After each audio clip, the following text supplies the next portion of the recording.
मंगल होते हैं, जिन कन्या और वर को मंगल होते हैं, केवल शंकर भगवान के मंदिर में जाकर चौमुखी दिया, 4 बत्ती का दिया आटे का, उसमें घी डालकर लड़की शंकर भगवान के मंदिर में मात्र 7 बार शंकर पे से उतार कर 3 बार स्वतः उतार कर शिव के मंदिर में रख देती है। उसका मंगल आड़े आता ही नहीं है, मंगल नहीं आता संग। मंगल प्रदोष व्रत का इतना महत्व है महाराज। जब जिस महीने में जो प्रदोष पड़ा करे, जब प्रदोष पड़े, बन सके 1 बेलपत्र, बन सके 5 बेलपत्र, शमी पत्र, हरे मूंग, हरा मूंग, बेलपत्र, एक कलश के अंदर थोड़ा सा पानी लेकर 1 बेलपत्र, हरा मूंग, शमी पत्र डालकर और उसमें थोड़ा सा गुड़ डालकर भगवान शिव का स्मरण कर कर प्रदोष काल में, मान लो कोई काम आपका बहुत जरूरी है, बहुत दिनों से आप थक गए हैं, नहीं हो रहा, कर्जा बढ़ रहा है, धन नहीं आ रहा, व्यापार नहीं चढ़ रहा, या कोई समस्या बहुत प्रबल है, कोई एग्जाम में बैठ रहे हो, नहीं हो रहा, परीक्षा भी दे दी है, रिजल्ट आने ही वाला है, तो भी प्रदोष काल में, प्रदोष के समय वो जल, मूंग, शमी पत्र और बेलपत्र और गुड़ का शंकर के शिवलिंग को समर्पित करना प्रारंभ कर दो। 2 या 3 प्रदोष करोगे, बाबा आपकी मनोकामना शीघ्र पूर्ण कर देगा। शंकर भगवान पर चढ़े हुए जल जब नीचे की ओर आता है, जिस जगह पर जल गिरता है उस जगह पर मात्र 1 दुर्गा प्रदोष के दिन अपनी कामना कर कर इस शरीर के सुख के लिए शंकर भगवान के जल गिरने वाले स्थान के पास में अवधूतेश्वर महादेव के नाम से रख दी जाती है, तो जिंदगी में कभी बड़ी बीमारी नहीं आती। उसी तरह जिससे रोग को समाप्त करने के लिए दुर्वा का प्रयोग किया जाता है। कभी ऐसा योग लगे आपके जीवन में कि आप जिस व्यापार को आपने करा, फिर आपने व्यापार चेंज करा, फिर बदल कर देखा, फिर उस व्यापार को कर देखा, उसमें फल नहीं मिला, फिर आपने वापिस व्यापार को बदलने का विचार किया, तो हमारा निवेदन रहेगा उस व्यापार को बदलने से पहले एक काम जरूर कर देखो। 3 स्थान पर बेलपत्र को चढ़ाकर देखिएगा। अगर आपको लगे कि मैंने व्यापार बदल लिया, एक बार बदला, कई लोग ऐसे भी होते हैं जो पैसा इकट्ठा करते हैं, धन एकत्रित करते हैं, और कोई व्यापार ऐसा कर लेते हैं जिस व्यापार में धन चले जाता है तो वो धन वापिस नहीं आता महाराज, वो व्यापार का धन वापिस नहीं आता, तो बड़े दुखी होता है कि भाई मेरा गया हुआ पैसा नहीं आ रहा, मैं बड़ा कष्ट में हूं, मेरा खुद का ही आ जाए ना तो मैं निहाल हो जाऊं, मेरा अपना ही नहीं आ रहा जो गया हुआ है, तो मैं क्या वर्णन करूं उसको, क्या। उनके लिए भी ये प्रयोग, ये शिव विद्येश्वर संहिता का ये भाव बड़ा सुंदर है। आप व्यापार पर व्यापार बदल कर देख लिए, धन भी हमारा कहीं डूब गया, आ नहीं रहा है, तो प्रयास करना 3 स्थान पर चढ़ाई गई बेलपत्र हमें सुख अनुभव करा देगी। बहुत ध्यान लगाइए। पहला, अशोक सुंदरी की जगह। अब ये बेलपत्र जब भी आप चढ़ाएंगे तो रविवार की अगर प्रदोष पड़ जाए, कौन से दिन? रविवार की प्रदोष के दिन ये प्रयोग अवश्य कर देखिएगा। ज्यादा बार नहीं करना है, केवल एक ही बार करना, बाबा स्वयं कृपा करेगा। अपने मंदिर में, अर्थात अपने घर के पास कोई मंदिर हो, शिवालय हो, देवालय हो, जहां शंकर भगवान विराजमान हो, शिवलिंग हो, ऐसी जगह पर अवश्य करें। हमें कहीं दूर जाकर ये प्रयोग नहीं करना, अपने शिवालय, अपने जो घर के आसपास में शिवालय हो वो।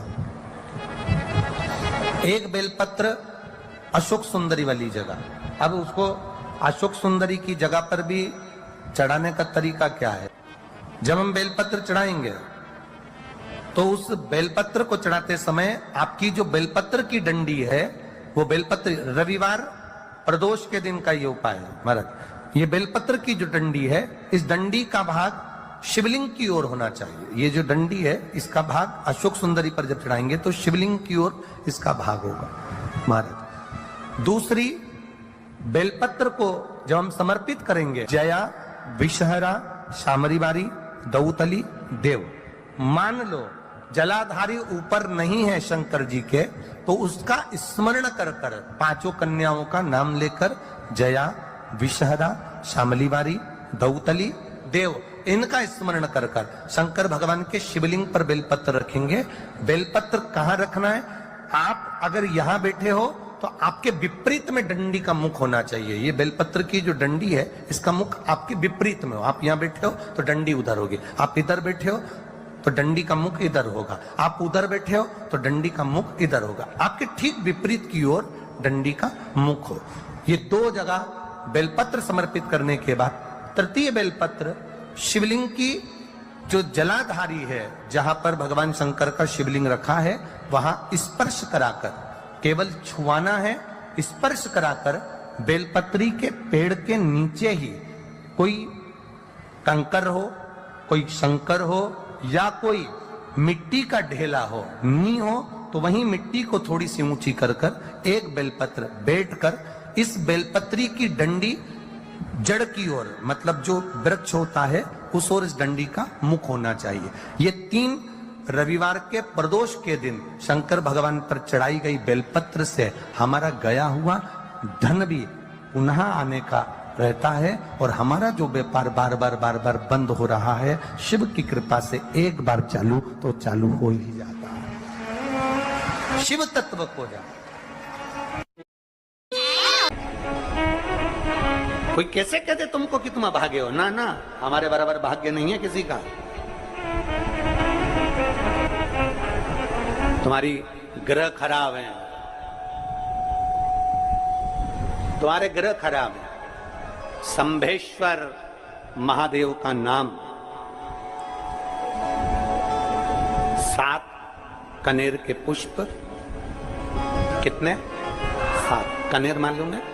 ये रोड पर जो जाते हो डिवाइडर में पीला पीला फूल लंबा, जो कि पशु पक्षी कोई नहीं खाता, जहरीला फूल माना जाता है, कनेर के 7 फूल, एक बेलपत्र।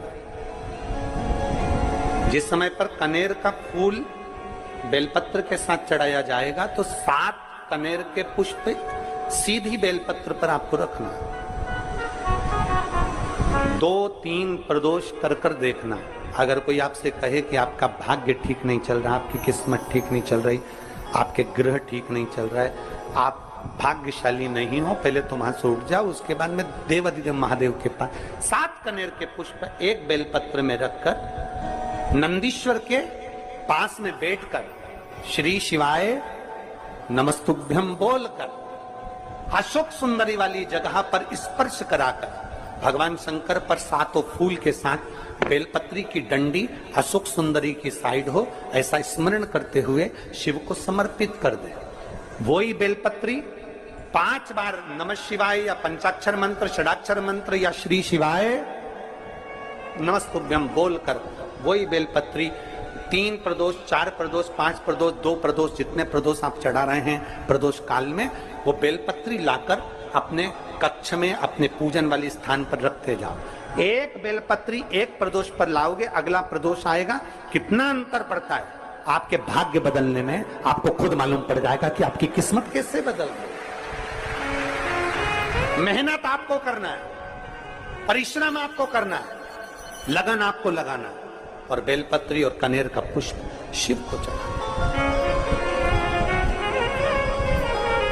चालू करो प्रदोष चढ़ाना, और जब प्रदोष चढ़ाओगे तो अगस्त के महीने की जो प्रदोष आएगी 17 अगस्त को, तब तुम सीहोर कावड़ भरने के लिए आओगे सरी, तब एक प्रदोष पे यहाँ पे भी चढ़ा ले, चढ़ाओ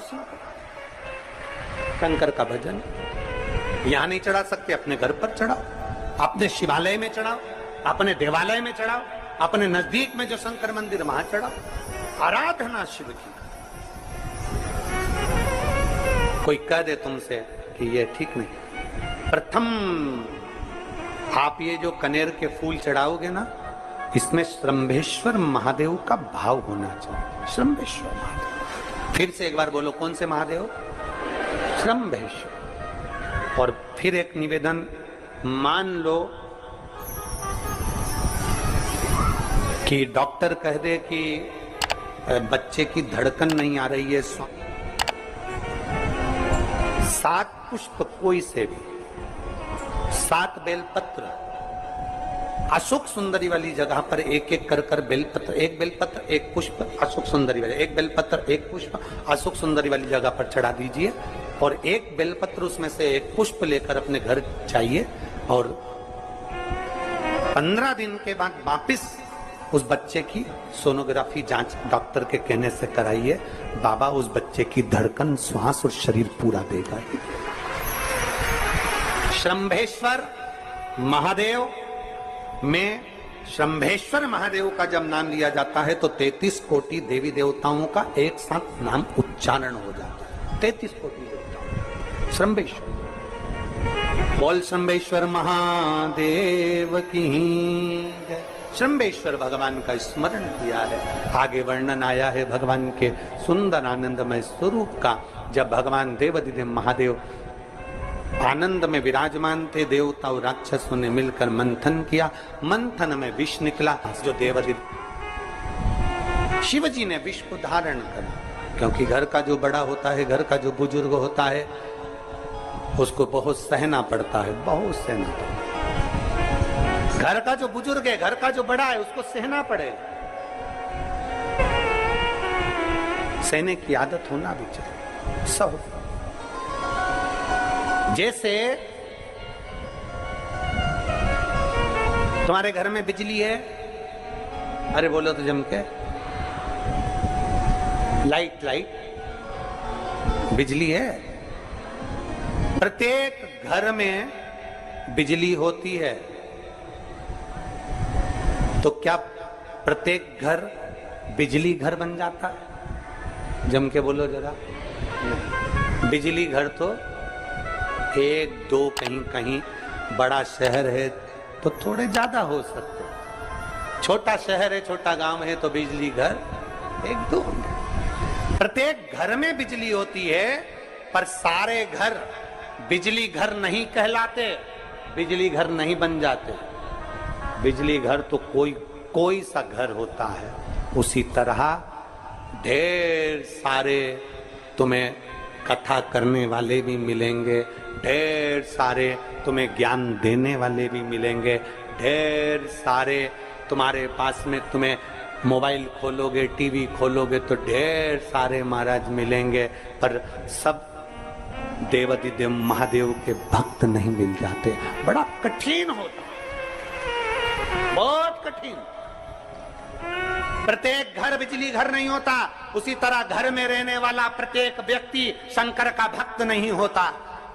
उस घर में रहने वाले 10 लोगों में, 15 लोगों में, 20 लोगों में, 25 लोगों में, 5 लोगों में, 10 लोगों में कोई 1 2 ऐसे होते हैं, कोई 1 8 2 ऐसे होते हैं जो शंकर की भक्ति में डूबे होते हैं, शिव के स्मरण में डूबे होते हैं। घर वालों को लगता है कि काम पर काम हो रहे हैं, अच्छे काम हो रहे हैं, खूब अच्छे काम हो रहे हैं, पूरे खानदान में अच्छे काम हो रहे हैं। कई लोग कहते हैं इसकी कृपा हो गई, उसकी कृपा हो गई ना।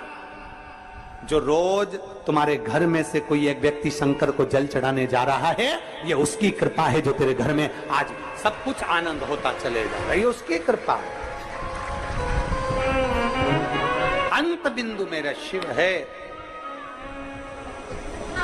चंचुला देवी हाथ जोड़कर कहती है, प्रभु कृपा करें। भगवान शिव विष पीकर नीलकंठ धारी बन जाते हैं।